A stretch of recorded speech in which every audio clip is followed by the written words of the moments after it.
மக்கள் வணக்கம். இன்றைய பதிவில் நம்ம ஒரு அற்புதமான மூலிகை ஒன்றை பார்க்க போகிறோம். இந்த மூலிகையின் பெயர் பால் பூட்டுன்னு சொல்லுவாங்க. பாருங்கள், நிறைய இடத்துல நீங்கள் பார்த்துருப்போம். இதனுடைய காய் வந்து இந்த மாதிரி இருக்கும்.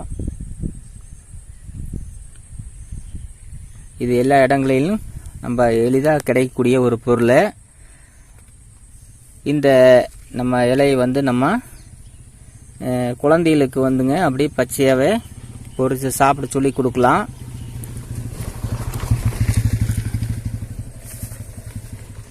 அப்படி வந்து இந்த குழந்தைய சாப்பிடக்குள்ள வயிற்றில் இருக்கிற இந்த கீரி பூச்சி, நாக்கு பூச்சி, இந்த மாதிரிக்கு குழந்தைகள் வந்து ரொம்ப தொந்தரவு பண்ணுறக்கூடிய அந்த கீரி பூச்சியெல்லாம் வந்து இது கொல்லுதுங்க.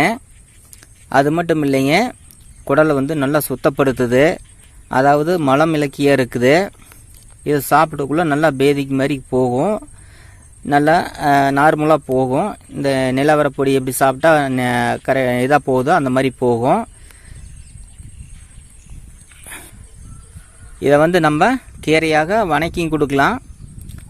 இதை வந்து நம்ம கடைஞ்சும் கொடுக்கலாம், பருப்பில் போட்டு கடைஞ்சும் கொடுக்கலாம். அப்படி சாப்பிடக்குள்ள வயிற்றில் புண்ணு இருந்தாலும் ஆறுது. அது மட்டும் இல்லைங்க, இந்த இலையை வந்து இந்த இலை இதனுடைய பால், இதை பார்த்தீங்கன்னா அப்படி கிள்ளினீங்கன்னா பால் வரும். பாருங்கள், இது மாதிரி பால் வரும்.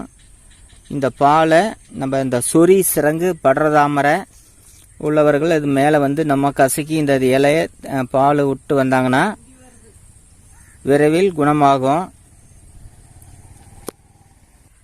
நண்பர்களே, இது வந்து எல்லா இடங்களையும் இந்த இலை வந்து பால் பூடுங்கிறது எல்லா இடங்களையும் கிடைக்கும். எளிதாக கிடைக்கக்கூடிய ஒரு பொருள். பாருங்கள், இந்த மாதிரி தான் இருக்கும். இது வந்து எல்லாருமே சாப்பிடலாம். ஒரு மூலிகைகளும் இறைவனாக படைக்கப்பட்ட ஒவ்வொரு மூலிகைகளையும் ஒவ்வொரு சக்திகள் உள்ளது. அதை நம்ம வந்து தெரிஞ்சுக்க வேண்டியது முக்கியம். இது நம்ம எல்லா நேரங்களிலும் நம்ம ஆஸ்பத்திரி போயிட்டு கிடக்க தேவையில்லை. நம்ம வீட்டை சுற்றி இருக்கிற இந்த மாதிரி ஒரு மூலிகை இலையை வந்து நம்ம அடையாளம் கண்டு வச்சிட்டோம்னா நம்மளுக்கு தேவைப்படுறப்போ இது ஒரு பெரும் உதவியாக இருக்கும். நண்பர்களே, இதை நீங்கள் சாப்பிட்டு பாருங்கள்.